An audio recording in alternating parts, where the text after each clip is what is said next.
మరొక ప్రశ్నతో పిల్లలు సిద్ధంగా ఉన్నారు.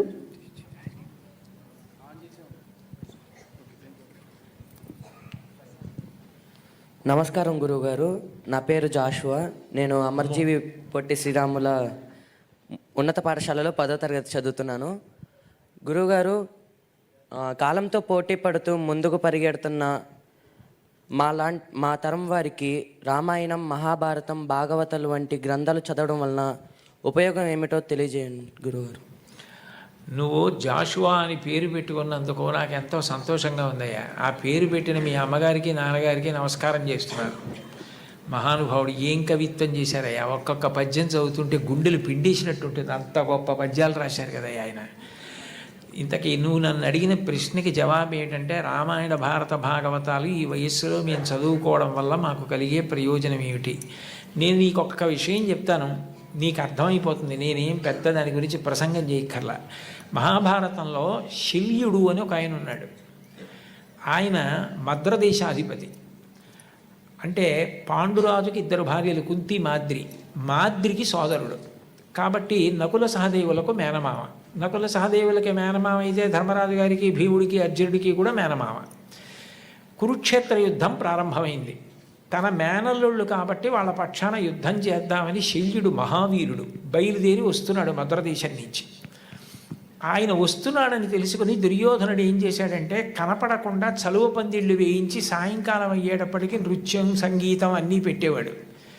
పొంగిపోయి ఇవన్నీ ధర్మరాజు చేస్తున్నాడు అనుకుని, ఓ రోజున ఎవరు చేస్తున్నారు, ధర్మరాజు గారే కదా, ఉన్నాడా, రమ్మనమన్నారు.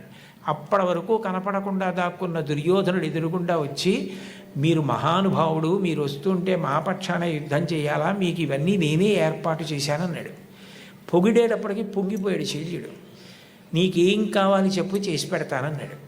మీరు మా పక్షాన యుద్ధం చేయండి అన్నాడు. తప్పకుండా చేస్తానన్నాడు. దేనికి బయలుదేరాడు? పాండవుల పక్షాన యుద్ధం చేయడానికి బయలుదేరాడు. పొగిడి 4 సత్కారాలు చేసేటప్పటికీ అది వదిలేశాడు. కౌరవుల పక్షాన యుద్ధం చేయడానికి వెళ్ళాడు. పోనీ వెళ్ళిన వాడు ఏం చేయాలి? దుర్యోధనుడితో వెళ్ళిపోవాలి. తగుదునమ్మా అని ధర్మరాజు గారి దగ్గరికి వెళ్ళాడు. ఆయనకి తెలిసిన విద్య ఈయనకి తెలీదా? ఈయన కూడా పొగిడాడు. పొగిడి ఆయన్ను కుర్చీ వేసి కూర్చోబెట్టి తన కింద కూర్చొని నహుషోపాఖ్యానం చెప్పమన్నాడు. అంటే ధర్మరాజు గారంతటి వాడు కింద కూర్చుని వింటున్నాడు, నేను చెప్తున్నాను కదా అని నహుషోపాఖ్యానం చెప్పి పొంగిపోయి, ధర్మరాజా నీకేం కావాలి చెప్పన్నాడు. మళ్ళీ పొగడ్తగలిగిపోయాడు. ధర్మరాజు గారు అన్నాడు, మీరు ఎటు అక్కడ మాట ఇచ్చారు కదా, అక్కడే యుద్ధం చేయండి.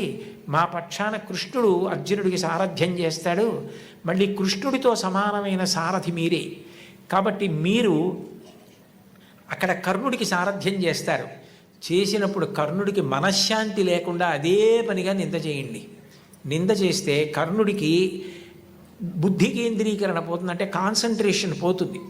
పోతే కర్ణుడు చచ్చిపోతాడు. మాకు జాలు, ఆ ఉపకారం చేయండి అన్నాడు. తప్పకుండా నీకు ఈ ఉపకారం చేసి పెడతానన్నాడు. నిజానికి శల్యుడు కానీ కృష్ణుడు కానీ ఆ రోజుల్లో సారథ్యం నేర్చుకోక్కర్లా. ఇందాక ఆ పాప అడిగిందే, అది వాళ్ళిద్దరికీ హాబీ. నేర్చుకుని ప్రపంచ ప్రఖ్యాతి పొందారు సారథ్యంలో. కృష్ణుడు విలువకి కట్టుబడి అర్జునుడికి సారథ్యం చేసి అర్జునుడిని కాపాడి పార్థసారథి అని బిరుదు పొందాడు. శల్యుడు కర్ణుడికి సారథ్యం చేసి ధర్మరాజుకి మాట ఇచ్చానని అదే పనిగా కర్ణుడిని విమర్శించి నింద చేసి కర్ణుడు చచ్చిపోవడానికి కారణమై, చచ్చిపోయిన తర్వాత కాళీరథం పట్టుకుని దుర్యోధనుడి దగ్గరికి వెళ్ళి, పాపం కర్ణుడు గొప్పవాడే కానీ చచ్చిపోయాడు అన్నాడు. అందుకని ఇప్పటికీ మన పక్షాన ఉండి మనని విమర్శిస్తూ మనని పాడు చేయడానికి ప్రయత్నించేవాడిని వీడి శల్య సారథ్యం రా అంటారు. దేనికి పనికొచ్చింది శల్యుడి విద్య? పొగట్టకి లొంగిపోవడం ఎంత ప్రమాదకరమో, నువ్వు ఎంత గొప్పవాడివైనా పొగట్టలకి లొంగిపోయే బలహీనత ఉంటే పాడైపోవడం కాదు, కాలం ఉన్నంత కాలం అపకీర్తుండిపోతుంది. శల్యసారథ్యం అని పేరుండిపోయినట్టు. కాబట్టి నేను వృద్ధిలోకి రావడమే కాదు, పొగట్టలకి లొంగకూడదు. అలాగని పెద్దల ఆశీర్వచనాన్ని వదిలిపెట్టుకోకూడదు. ఇది గుర్తుపెట్టుకోవాలంటే మహాభారతంలో శల్యుడి కథ పనికొస్తుంది. అప్పుడు చిన్నపిల్లాడికి భారతం అక్కర్లేదని ఎవరంటారు? నువ్వు అది బాగా నీకు వంట పట్టింది అనుకో, నువ్వు జీవితంలో వృద్ధిలోకి వస్తావు. రేపు పొద్దున నువ్వు ఎంత గొప్పవాడివైనా నిష్కారణంగా పొగిడితే లొంగవు. పెద్దలైన వారు నిన్ను వచ్చి మంచిగా మర్యాదగా ప్రేమగా మాట్లాడితే వాళ్ళ ప్రేమని నువ్వు అర్థం చేసుకోను గలవు. అప్పుడు నువ్వు వృద్ధిలోకి రావడానికి కారణమైందా లేదా? కాబట్టి రామాయణ భారత భాగవతాది గ్రంథములు మంచి మంచి గ్రంథములు ఎక్కడ ఏ భాషలో ఎందులో ఉన్నా చదివి మంచి స్వీకరించి వాటిని జీవితంలో అనుష్ఠానంలోకి తెచ్చుకోవాలి. ఏమ్మా? ధన్యవాదాలు గురువుగారు. ధన్యవాదాలమ్మా. పుస్తకాలు మౌనంగా